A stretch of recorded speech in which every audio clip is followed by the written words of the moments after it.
तुझसे बाबा बांधी है जीवन डोर, बांधी है जीवन डोर। दिल मेरा लगा ही रहता हर पल तेरी ओर, हर पल तेरी ओर। स्नेह प्यार की तुझसे। ఓం శాంతి 21/7/20 वाणी। मीठे बच्चे, बाप तुम्हें पढ़ा रहे हैं खूबसूरत देवी देवता बनाने। మధురమైన పిల్లలు, బాబా మీకు చదివిస్తున్నారు అందమైన దేవీ దేవతలుగా చేయడానికి। खूबसूरती का आधार है పవిత్రత। అందానికి ఆధారము పవిత్రత। प्रश्न, रूहानी क्षमा पर जो परवाने फिदा होने वाले हैं उनकी निशानी क्या होगी? ఆత్మిక పరంజ్యోతి పైన ఆహుతి అయిపోయే వాళ్ళ లక్షణాలు ఏముంటాయి? फिदा होने वाले परवाने क्षमा जो है जैसी है उसे यथार्थ रूप से जानते और याद करते हैं। ఆహుతి అయిపోయేటువంటి వాళ్ళు ఆ పరంజ్యోతి ఏ విధంగా ఉన్నారు, ఆయన్ని ఏ విధంగా ఉన్నారు, ఎలా ఉన్నారు, ఆయన యథార్థ రూపంతో తెలుసుకొని స్మృతి చేస్తారు। 2, ఫిదా హోనా మన బాప్ సమాన్ బన్నా।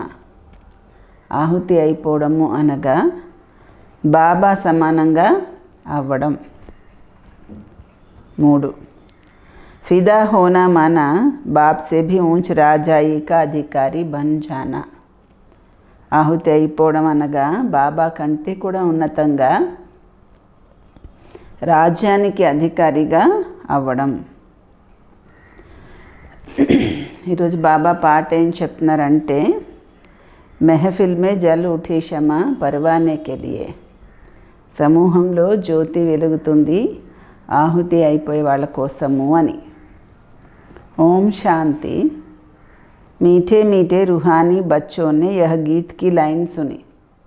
మధురాతి మధురమైన ఆత్మిక పిల్లలు ఈ పాట యొక్క లైన్ విన్నారు కదా। ఇది ఎవరు వివరిస్తున్నారు? ఆత్మిక తండ్రి వివరిస్తున్నారు। ఆయనే పరంజ్యోతి కూడాను। పేర్లు అనేకంగా పెట్టేశారు ఆయనకి। బాబాని చాలా విధాలుగా స్తుతి కూడా చేస్తూ ఉంటారు। ఇది కూడా పరంపిత పరమాత్మ యొక్క స్తుతి కదా। బాబా క్షమ అయ్యి వచ్చారు ఆహుతి అయిపోయే వాళ్ళ కోసం, అంటే పరంజ్యోతి అయ్యి వచ్చారు ఆహుతి అయిపోయే వాళ్ళ కోసము। దీపం పురుగులు దీపాన్ని చూసిన వెంటనే ఆహుతి అయిపోయి చనిపోతాయి। చాలా దీపం పురుగులు ఉంటాయి, అవి దీపాన్ని చూసి దీపంపైనే పడిపోయి చనిపోతాయి। ముఖ్యంగా దీపావళి వచ్చినప్పుడు దీపాలు చాలా వెలుగుతూ ఉంటాయి కదా। చిన్న చిన్న జీవాలన్నీ రాత్రి చాలా చనిపోతాయి దీపం పైన పడిపోయి। ఇప్పుడు పిల్లలకి తెలుసు మన బాబా పరంపిత పరమాత్మ, ఆయన్ని హుస్సేన్ అని కూడా అంటారు। హుస్సేన్ అంటే అందమైన వాడు అని, ఎందుకంటే ఆయన సదా పవిత్రుడు।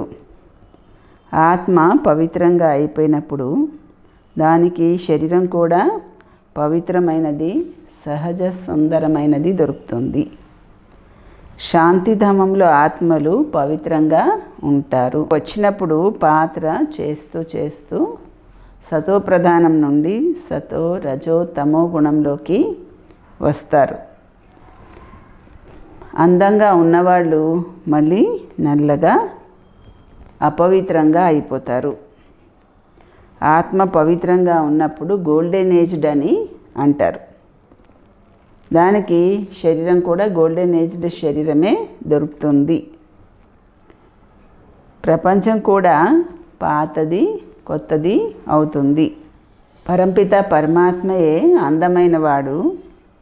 ఆయన్ని భక్తి మార్గంలో కూడా పిలుస్తూ ఉంటారు. ఓ శివ్ బాబా ఓ శివ్ బాబా అని. ఆ నిరాకారి పరంపిత పరమాత్మ ఇప్పుడు అవతరించి ఉన్నారు. ఆత్మలని అపవిత్రం నుండి పవిత్రంగా అందంగా చేయడానికి. ఇవాళ రేపు చాలామంది అందంగా ఉన్నారు. అంత మాత్రం చేత వాళ్ళ ఆత్మ పవిత్రంగా ఉందనడానికి వీల్లేదు. శరీరం అందంగా ఉండొచ్చు, కానీ ఆత్మ అయితే అపవిత్రంగానే పతితంగానే ఉంది. విదేశాలలో ఎంత అందంగా తయారవుతూ ఉంటారు. లక్ష్మీనారాయణులు ఉన్నారు. సత్యయుగి సౌందర్యం వాళ్ళది. ఇక్కడైతే నరకంలో సౌందర్యం. లక్ష్మీనారాయణులది సత్యయుగి సౌందర్యం. మనుషులకి ఈ విషయాల గురించి తెలియదు. పిల్లలకి బాబా వివరిస్తూ ఉంటారు, ఇక్కడ వాళ్ళది నరకంలో సౌందర్యము అని. మనం ఇప్పుడు స్వర్గం కోసము న్యాచురల్గా అందంగా తయారవుతున్నాము. 21 జన్మల కోసము ఆ విధంగానే అందంగా తయారవుతాం. ఇక్కడ ఉన్నటువంటి సౌందర్యం అయితే ఒక్క జన్మ కోసమే. ఇక్కడ బాబా అవతరించారు. ప్రపంచంలోని మానవ మాతృలందరినీ, ప్రపంచాన్ని కూడా అందంగా చేయడానికి. సత్యయుగము కొత్త ప్రపంచంలో దేవీ దేవతలు చాలా అందంగా ఉండేవాడు. ఆ విధంగా తయారవ్వడానికే మీరు ఇప్పుడు చదువుకుంటున్నారు. బాబాని క్షమ అని కూడా అంటారు, కానీ పరమాత్మ అని కూడా అంటారు. మిమ్మల్ని ఆత్మ అంటారు కదా, అలాగే ఆయన్ని ఏమంటారు? మిమ్మల్ని ఆత్మ అంటారు, ఆయన్ని పరమాత్మ అంటారు. పిల్లలు తండ్రి యొక్క మహిమ పాడుతూ ఉంటారు. ఎందుకని? బాబా కూడా పిల్లల్ని మహిమ చేస్తారు, అంత ఉన్నతంగా తయారు చేస్తారు. నాకంటే కూడా మీ పదవి ఉన్నతంగా ఉంటుంది అని చెప్తారు. నేను ఏ విధంగా ఉన్నాను, ఎలా ఉన్నాను, నేను ఏ విధంగా పాత్రాభినయం చేస్తున్నాను, ఇది వేరెవరికి తెలియదు. ఇప్పుడు పిల్లలకి తెలుసు ఎలాగా ఆత్మలు పాత్రాభినయం చేయడం కోసము పరంధామం నుండి వస్తారు అని. మనము శూద్ర కులంలో ఉండేవాళ్ళము, మళ్ళీ ఇప్పుడు బ్రాహ్మణ కులంలోకి వచ్చాము. ఇది కూడా మీకోసమే ఉన్నటువంటి వర్ణాలు. ఇతర ధర్మాల వాళ్ళ కోసము వర్ణాలు ఏమీ లేవు. వాళ్ళకి వర్ణాలు ఉండవు. వాళ్ళది ఒకే ఒక వర్ణం. క్రిస్టియన్స్ అంటే క్రిస్టియన్సే, ఇంకెప్పుడు క్రిస్టియన్సే. అందులో కూడా సతో రజో తమో స్థితిలోకి వస్తారు. కానీ ఈ వర్ణాలు ఇవన్నీ మీకోసము. సృష్టి అయితే సతో రజో తమో గుణంలోకి వస్తుంది. ఈ సృష్టి చక్రము బేహద్ బాబా కూర్చొని చదివిస్తున్నారు. బాబా జ్ఞాన సాగరుడు, పవిత్రతా సాగరుడు. ఆయన స్వయంగా చెప్తారు, పునర్జన్మ నేను తీసుకోను అని. శివ జయంతి చేస్తారు, కానీ మనుషులకి తెలియదు ఆయన ఎప్పుడు అవతరిస్తున్నారు అని. ఆయన జీవిత చరిత్ర కూడా తెలియదు. బాబా అంటారు, నేను ఏ విధంగా ఉన్నాను, ఎలా ఉన్నాను, నా పాత్ర ఏమిటి, సృష్టి చక్రం ఎలా తిరుగుతుంది, ఇవన్నీ పిల్లలకి నేను కల్పకల్పము వివరిస్తాను. మీకు తెలుసు, మనం మెట్లు దిగుతూ తమో ప్రధానము అయిపోయాము. 84 జన్మలు కూడా మీరే తీసుకుంటారు. చివరిలో వచ్చేవాళ్ళు సతో రజో తమో గుణంలో రావాల్సిందే. చివరిలో వచ్చేవాళ్ళైనా సరే సతో రజో తమో గుణంలోకి రావాల్సిందే. మీరు తమో ప్రధానం అయితే మొత్తం ప్రపంచము తమో ప్రధానము అయిపోతుంది. మళ్ళీ మీరు తమో ప్రధానం నుండి సతో ప్రధానంగా తప్పకుండా అవ్వాలి.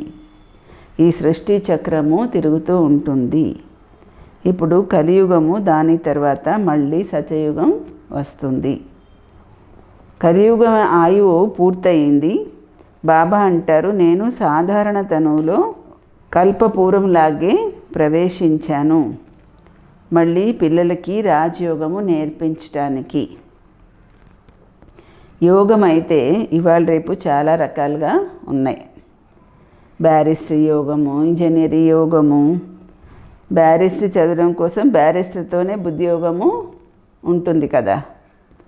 మనము బ్యారిస్టర్ అవుతున్నాము, మరి అలాంటప్పుడు చదివించేవాడిని జ్ఞాపకం చేస్తారు కదా. అయితే అక్కడ వాళ్ళకి తండ్రి వేరే ఉంటారు, టీచర్ వేరే ఉంటారు, గురువు కూడా వేరే ఉంటారు. వాళ్ళని వేరువేరుగా జ్ఞాపకం చేస్తూ ఉంటారు. అయినా బ్యారిస్టర్తో యోగము ఉంటుంది కదా. ఆత్మే చదువుకుంటుంది, ఆత్మే శరీరం ద్వారా జడ్జ్, బ్యారిస్టరు అవుతుంది. ఇప్పుడు పిల్లలు ఆత్మాభిమాని అయ్యే సంస్కారాలు మీలో నింపుకుంటున్నారు. ఏం సంస్కారాలు? ఆత్మాభిమాని అయ్యే సంస్కారాలు నింపుకుంటున్నారు. అర్థకల్పము దేహాభిమానిగా ఉన్నారు. ఇప్పుడు బాబా చెప్తారు, దేహి అభిమాని అవ్వండి. ఆత్మలోనే చదువు యొక్క సంస్కారాలు ఉన్నాయి. మనుష్యాత్మే జడ్జ్గా అవుతుంది. ఇప్పుడు మనము విశ్వ యజమానిగా, దేవతలుగా అవుతున్నాము. చదివించేవాడు శివబాబా పరమాత్మ. ఆయనే జ్ఞానసాగరుడు, శాంతి సంపత్తికి సాగరుడు. సాగరుడు రత్నాల నింపి పళ్ళాలతో తీసుకొచ్చాడని అంటారు. అది భక్తి మార్గం విషయాలు. బాబా వాటిని రిఫర్ చేయవలసి వస్తుంది. బాబా వివరిస్తారు, ఇది అవినాశి జ్ఞానరత్నాలు. ఈ జ్ఞానరత్నాలతో మీరు చాలా షాహుకారుగా అవుతారు. మళ్ళీ వజ్ర వైడూర్యాలు కూడా మీకు చాలా దొరుకుతాయి. జ్ఞానరత్నాలతో మీరు షాహుకారు అవుతారు, మళ్ళీ వజ్ర వైడూర్యాలు కూడా చాలా దొరుకుతాయి. ఈ ఒక్కొక్క రత్నాలు లక్షల రూపాయలు విలువైనవి. మిమ్మల్ని బాబా అంతా షాహుకారుగా చేస్తున్నారు. మీకు తెలుసు, భారతదేశమే నిర్వికారి ప్రపంచంగా ఉండేది. అందులో పవిత్ర దేవీ దేవతలు ఉండేవారు. ఇప్పుడు నల్లగా అపవిత్రంగా అయిపోయారు. ఆత్మ పరమాత్మ యొక్క ఇల్లు శాంతిధామమే. ఆత్మలకి పరమాత్మకు కూడా ఇల్లు శాంతిధామమే. అక్కడ ఏ మాత్రము సవ్వడి ఉండదు. ఇక్కడ పరమాత్మ తండ్రి వచ్చి పిల్లలతో కలుసుకుంటారు, శరీర సహితంగా కలుసుకుంటారు. అక్కడైతే ఇల్లు, అక్కడ విశ్రాంతి పొందుతారు. ఇప్పుడు మీరు పిల్లలు పురుషోత్తమ సంగమ యుగంలో ఉన్నారు. మిగతా ప్రపంచం అంతా కలియుగంలో ఉంది. బాబా కూర్చొని వివరిస్తారు, భక్తి మార్గంలో ఖర్చు చాలా చేస్తారు, చిత్రాలు కూడా చాలా తయారు చేస్తారు, పెద్ద పెద్ద మందిరాలు కట్టిస్తారు. లేకపోతే కృష్ణుడి చిత్రము ఇంట్లో కూడా పెట్టుకోవచ్చు కదా. చాలా చౌకగా కూడా చిత్రాలు ఉంటాయి. అయినా సరే దూరాలకి మందిరాలకి వెళ్తూ ఉంటారు. ఎందుకు వెళ్తున్నారు? అదంతా భక్తి మార్గం. సత్యయుగంలో ఈ మందిరాలు మొదలైనవన్నీ ఉండవు. అక్కడ పూజ్యులైన దేవతలు ఉంటారు. కలియుగంలో పూజారులు ఉన్నారు. మీరు ఇప్పుడు సంగమయుగంలో పూజ్య దేవతలుగా అవుతున్నారు. మీరు ఇప్పుడు బ్రాహ్మణులు అయ్యారు. ఈ సమయంలో మీకు అంతిమ పురుషార్థి శరీరం ఇది మోస్ట్ వాల్యుబుల్. ఈ సమయంలో మీది అంతిమ పురుషార్థి శరీరము చాలా విలువైనది. ఈ శరీరంలో ఉండి మీరు చాలా సంపాదన చేయొచ్చు. బేహద్ తండ్రితో కలిసి మీరు తింటున్నారు, తాగుతారు, ఆయన్ని పిలుస్తున్నారు కూడా. అయితే ఏమని పిలుస్తున్నారు? కృష్ణుడితో కలిసి తినాలి, తిరగాలి అనా? కాదు కదా. తండ్రిని స్మృతి చేస్తున్నారు, నీవే తల్లివి తండ్రివి అని. తండ్రి తన పిల్లవాడితో కలిసి ఆడుకుంటారు, ఆడతారు, పాడతారు. కృష్ణుడితో మనందరము కృష్ణుడికి మనందరూ పిల్లలని అనడానికి లేదు కదా, అంటామా? పరంపిత పరమాత్మ తండ్రి, ఆయన పిల్లలు మనందరూ. కృష్ణుడి పిల్లలు అని అనడానికి లేదు కదా. ఆత్మలందరూ పరంపిత పరమాత్మకి పిల్లలు. ఆత్మ శరీరం ద్వారా చెప్తుంది, మీరు అవతరించినట్లయితే మేము మీ వెంటే వెళ్తాము అని. తింటాము, అన్నీ చేస్తాము మీతో కలిసి. మీరంటారు బాప్ దాదా అని. అంటే ఇది ఇల్లు కదా, కుటుంబము. బాప్ దాదా ఉన్నారు, పిల్లలు ఉన్నారు. ఈ బ్రహ్మ బేహద్ రచయిత, అడాప్ట్ చేసుకున్నారు. ఈయనకి చెప్తారు నువ్వు నా వాడు అని. ఈయన ముఖవంశావళి, ఇది ముఖవంశావళి. స్త్రీని కూడా అడాప్ట్ చేసుకుంటారు కదా, అది కూడా ముఖవంశావళియే. మీరు నా వాళ్ళు అని చెప్తారు. తర్వాత వాళ్ళ ద్వారా వంశావళి రచన చేస్తారు. ఈ సంప్రదాయం అంతా ఎక్కడి నుండి వచ్చింది? బాబా అంటారు, నేను ఈయనని అడాప్ట్ చేసుకున్నాను కదా, ఈయన ద్వారా మిమ్మల్ని అడాప్ట్ చేసుకుంటున్నాను, మీరు నా పిల్లలు అని. కానీ ఈయన పురుషుడు కదా, మీరందరినీ సంభాళించడం కోసము మళ్ళీ జగదంబ సరస్వతిని అడాప్ట్ చేసుకున్నారు. ఆమెకి మాత అని టైటిల్ వచ్చింది. సరస్వతి నది కదా, ఈ నది మాత అయ్యింది. బాబా సాగరుడు, ఈమె కూడా సాగరం నుండే వచ్చారు. బ్రహ్మపుత్ర నది సాగరం యొక్క మేళ చాలా పెద్దగా జరుగుతుంది. అలాంటి మేళ ఇంకెక్కడ జరగదు. అది నదుల యొక్క మేళ. ఇది ఆత్మ పరమాత్మ యొక్క మేళ. అది కూడా పరమాత్మ శరీరంలో ప్రవేశించినప్పుడే జరుగుతుంది.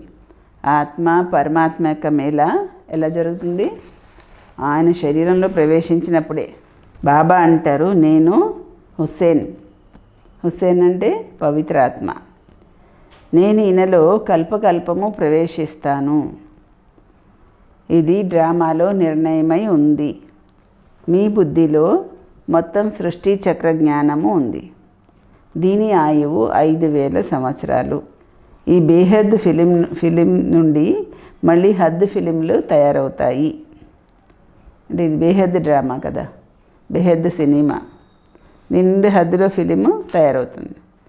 ఏది పాస్ట్ అయిపోయిందో అదే మళ్ళీ ప్రజెంట్ అవుతుంది. ప్రజెంట్ మళ్ళీ ఫ్యూచర్ అవుతుంది. మళ్ళీ ఇది పాస్ట్ అయిపోతుంది. పాస్ట్ అవ్వడానికి ఎంత టైం పడుతుంది? కొత్త ప్రపంచంలో వచ్చాము, ఎంత సమయం గడిచింది? కొత్త ప్రపంచంలోకి వచ్చి మనము 5000 సంవత్సరాలు. మీరిప్పుడు ప్రతి ఒక్కరూ స్వదర్శన చక్రధారిగా ఉన్నారు. మీరు అర్థం చేసుకుంటారు, మనము ఇంత క్రితము కూడా బ్రాహ్మణులుగా ఉండేవాళ్ళం, మళ్ళీ దేవతలయ్యాం. పిల్లలకి ఇప్పుడు బాబా ద్వారా శాంతిధామము సుఖధామం యొక్క వారసత్వం లభిస్తుంది. బాబా వచ్చి 3 ధర్మాలని ఒకేసారి స్థాపన చేస్తారు.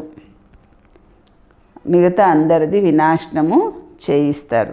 ఇంటికి తిరిగి తీసుకువెళ్ళేటువంటి సద్గురువు మీకు దొరికారు. సద్గురువు తండ్రి దొరికారు. మమ్మల్ని సద్గతిలోకి తీసుకువెళ్ళు అని పిలుస్తారు. శరీరాల్ని అన్నిటినీ వినాశనం చేసి సద్గతిలోకి తీసుకువెళ్ళు అని. అలాంటి యుక్తి చెప్పు, మేము ఈ శరీరాలన్నీ విడిచిపెట్టేసి శాంతిధామానికి వెళ్ళిపోవాలి అని అంటారు. గురువు దగ్గరకు కూడా మనుషులు అందుకే వెళ్తారు. దేనికి? సద్గతిలోకి వెళ్ళడానికి, సద్గతిని పొందాలని. కానీ ఆ గురువులైతే శరీరాన్ని విడిపించి తన వెంట ఏమీ తీసుకువెళ్ళరు. వాళ్ళు శరీరం వదిలేసి వెళ్ళిపోతే వెనకాల ఎవరు వస్తారో వాళ్ళకి ఏం తెలుసు? వాళ్ళు ఎవరిని ఒక్కరిని కూడా తన వెంట తీసుకెళ్ళరు. పతిత పావనుడైన తండ్రి ఒక్కడే. మరి ఇప్పుడు ఆయన వచ్చారు కాబట్టి పావనంగా తప్పకుండా అవ్వాలి. బాబాని మహాకాలుడు అని అంటారు. అందరి శరీరాలని విడిపించి తన వెంట తీసుకువెళ్తారు. ఆయన సుప్రీం గైడ్ కూడాను. ఆత్మలందరినీ తిరిగి తీసుకువెళ్తారు. ఇది చీచీ శరీరము, దీని బంధనాల నుంచి విడిపించుకోవాలి. శరీరం ఎప్పుడు వదులుతుందా, బంధనాలన్నీ వదిలిపోతాయని అనుకుంటారు.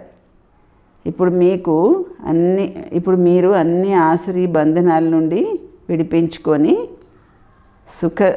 సుఖం యొక్క దైవీ సంబంధాలలోకి వెళ్తారు. మీరేమవుతారు? ఇప్పుడు మిమ్మల్ని ఈ ఆసురీ బంధనాలన్నిటి నుండి విడిపించి సుఖం యొక్క దైవీ సంబంధాలలోకి తీసుకెళ్తారు బాబా. మీకు తెలుసు, మనం సుఖధామంలో వస్తాము వయా శాంతిధామము. మళ్ళీ దుఃఖధామంలో ఎలా వస్తారు అది మీకు తెలుసు. ఎలా వస్తారు? జన్మలు తీసుకొని దుఃఖధామంలోకి వచ్చేస్తారు. బాబా వచ్చేదే శ్యామ్ నుండి సుందరగా చేయడానికి. బాబా అంటారు, నేను మీకు ఒబీడియంట్ సత్యమైన తండ్రిని కూడా. తండ్రి ఎప్పుడూ కూడా ఒబీడియంట్గానే ఉంటారు. ఎవరు ఒబీడియంట్గా ఉంటారు? తండ్రియా, టీచరా, సద్గురువా? తండ్రే ఒబీడియంట్గా ఉంటారు. సేవ చాలా చేస్తారు. లౌకిక తండ్రి కూడా అంతే కదా. చాలా సేవ చేస్తాడు, ఖర్చు చేసి చదివిస్తాడు, ధనము ఆస్తులన్నీ పిల్లలకి ఇచ్చి తను సాధు సాంగత్యంలోకి వెళ్తారు. అంటే పిల్లల్ని తనకంటే ఉన్నతంగా తయారు చేస్తారు. ఈ బాబా కూడా అంటారు, నేను మిమ్మల్ని డబల్ యజమానిగా తయారు చేస్తాను. మీరు విశ్వానికి కూడా యజమానులు అవుతారు, బ్రహ్మాండానికి కూడా యజమానులు అవుతారు. మీకు డబల్ పూజ జరుగుతుంది. ఆత్మలకి కూడా పూజ జరుగుతుంది. దేవతావర్ణంలో కూడా పూజ జరుగుతుంది. అలాంటి తండ్రిని మీరు ఎలా మర్చిపోతున్నారు? ఓ ఆత్మ, స్వయాన్ని ఆత్మగా భావించి నన్ను స్మృతి చేస్తే మీ వికర్మలు వినాశనము అవుతాయి. మీరు ఎవరి దగ్గరికి వచ్చారు? మొదట తండ్రి, తర్వాత తాతగారు. ఇప్పుడు తండ్రి, మళ్ళీ great grand father Adidev Adam ఉన్నారు. ఎందుకంటే అనేకమైన శాఖలు తయారవుతాయి కదా, అందుకే గ్రేట్ గ్రాండ్ ఫాదర్ అని అంటారు. శివబాబాని ఎవరైనా గ్రేట్ గ్రాండ్ ఫాదర్ అంటారా? అనరు. చాలా తరాలకి ఆయన తండ్రి కాదు కదా. ప్రతి విషయంలో మీరు చాలా ఉన్నతంగా తయారవుతారు. ఎలాంటి బాబా దొరికారంటే ఆయన మీరు ఎందుకు మర్చిపోతున్నారు? మర్చిపోయినట్లయితే పావనం ఎలా అవుతారు? బాబా పావనంగా అవ్వడానికి యుక్తి కూడా చెప్తారు. పవిత్రులుగా కూడా అవ్వాలి. కామ మహాశత్రువు, ఈ ఒక్క జన్మ నా గురించని పవిత్రులు అవ్వండి. లౌకిక తండ్రి కూడా అంటారు, ఏమి మురికి పనులు చేయకండి, నా గడ్డానికి గౌరవం నిలబెట్టండి అని అంటారు. పారలౌకిక తండ్రి కూడా అంటారు, నేను పావనంగా చేయడానికి వచ్చాను, ఇప్పుడు ముఖం నల్లగా చేసుకోకండి అని. ఒకవేళ ముఖం నల్లగా చేసుకుంటే బాబా అంటారు, నేను మిమ్మల్ని ఎంత అందంగా తయారు చేయడానికి వచ్చాను, అయినా మళ్ళీ మీరు ముఖం నల్లగా చేసుకున్నారు అని. మిమ్మల్ని అయితే సదా అందంగా తయారయ్యే పురుషార్థం చెయ్యాలి. ఎలాంటి పురుషార్థం చేయాలి? సదా అందంగా తయారయ్యే పురుషార్థం చెయ్యాలి. అచ్చా, మీఠే సిక్కిలదే బచ్చోం ప్రతి मात पिता बाप दादा का याद प्यार और गुड मॉर्निंग. रूहानी बाप की रूहानी बच्चों को नमस्ते. मीठे रूहानी बाप दादा को रूहानी बच्चों की याद प्यार गुड मॉर्निंग और नमस्ते. धारणा पॉइंट्स. ఈ అంతిమ పురుషార్థి శరీరము చాలా విలువైనది. దీనిలో ఉండి చాలా సంపాదన చెయ్యాలి. బేహద్ తండ్రితో తింటూ తాగుతూ సర్వ సంబంధాల యొక్క అనుభూతి చేసుకోవాలి. తినేప్పుడు ఏం చేస్తున్నారు? బేహద్ తండ్రి స్మృతి ఉంటుందా? మీరే తినేస్తున్నారు ఆయన వదిలేసి. ఆయనతో కలిసి తింటూ తాగుతూ అన్ని సంబంధాలు అనుభవం చేసుకోవాలి అంటున్నారు. అక్కడ లౌకికంలో అయితే భార్య భర్తను వదిలేసి తినేసేది కదా, మరి ఇక్కడ తినేస్తున్నారా? బ్రాహ్మణ పరివారానికి బాబాకి గౌరవము పోయేలాంటి కర్మలేవి చేయకండి. ఆత్మాభిమాని అయ్యి పూర్తిగా పవిత్రులు అవ్వాలి. స్మృతి వల్లనే పాత కల్తీ అంతా తొలగిపోవాలి. వరదానము.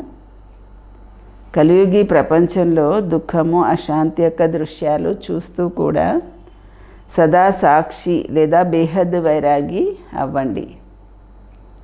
ఈ కలియుగి ప్రపంచంలో ఏం జరిగినా కానీ మీకు మాత్రం ఎప్పుడూ వృద్ధి కళలే. ప్రపంచం కోసం హాహాకారాలు ఉండొచ్చు, మీకోసమైతే జయ జయకారాలే. మీరు ఎలాంటి పరిస్థితిలోనూ గాబరా పడరు, ఎందుకంటే మీరు ముందు నుంచే తయారుగా ఉన్నారు. దేనికైనా సరే ముందు నుంచే సిద్ధంగానే ఉన్నారు. సాక్షి అయి ఉండి అన్ని రకాల ఆటని చూస్తూ ఉంటారు. మీరు ఎవరైనా ఏడుస్తారు, మొత్తుకుంటారు, సాక్షి అయ్యి చూడడంలో మజా వస్తుంది కదా. కలియుగి ప్రపంచం యొక్క దుఃఖము, అశాంతి యొక్క దృశ్యాలు సాక్షి అయ్యి చూడడం ఇది సహజంగానే బేహద్ వైరాగిగా చేస్తుంది. కలియుగి ప్రపంచం దుఃఖాలు, అశాంతి యొక్క దృశ్యాల్ని సాక్షి అయి చూడడం వల్ల సహజంగానే బేహద్ వైరాగి అయిపోతారు. స్లోగన్. ఎలాంటి ధరణి తయారు చేయాలంటే వాక్కుతో పాటు వృత్తితో కూడా సేవ జరగాలి. ఓం శాంతి.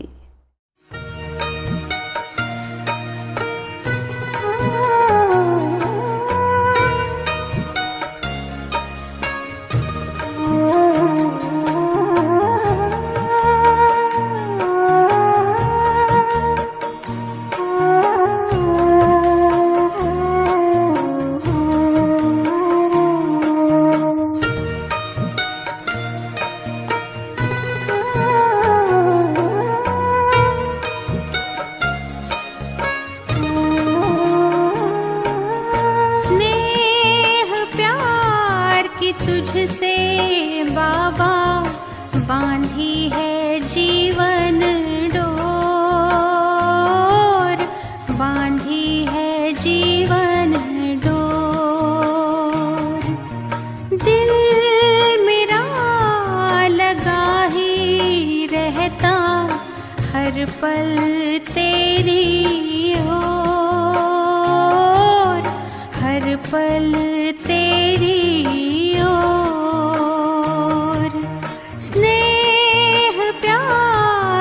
तुझसे बाबा बांधी है जीवन डोर,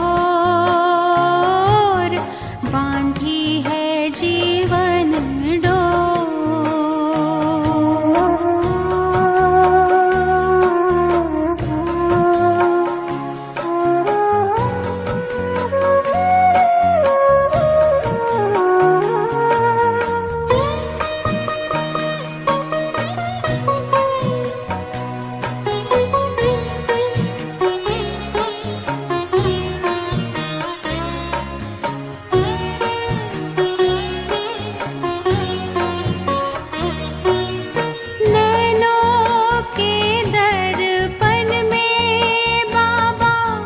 तुझको सदा ही देखूं,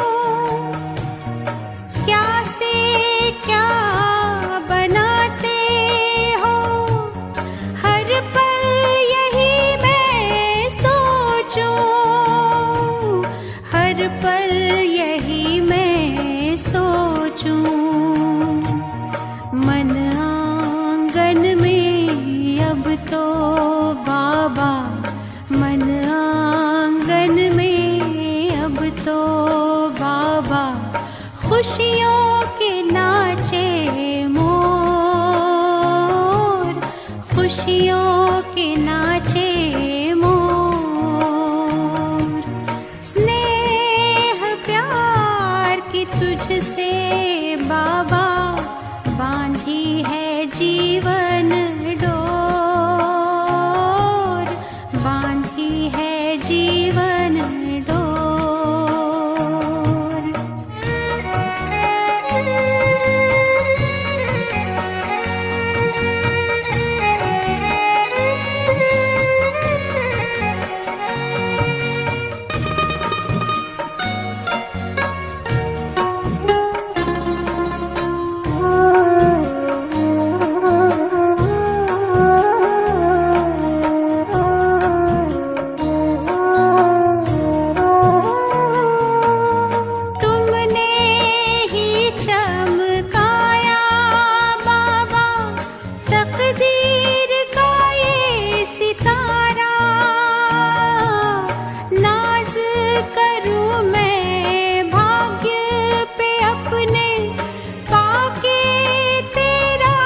सहारा, पाके तेरा सहारा।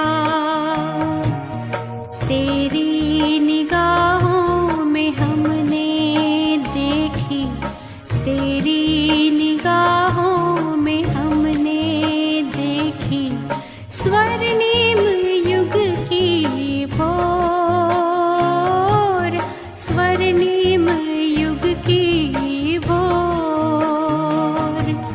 स्नेह प्यार की तुझसे बाबा बांधी है जीवन डोर, बांधी है जीवन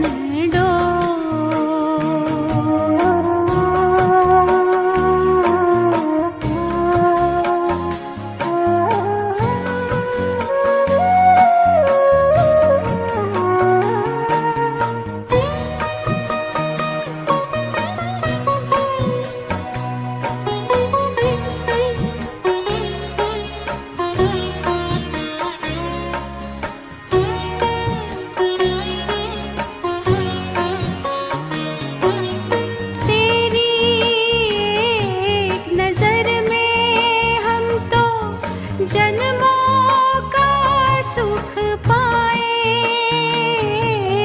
तेरी ही महिमा के बाबा गीत सदा हम गाए, गीत सदा हम गाए। पाके अनोखा प्यार तेरा हम, पाके अनोखा प्यार तेरा हम हो गए भाव विभोर, हो गए भाव विभोर। स्नेह प्यार की तुझसे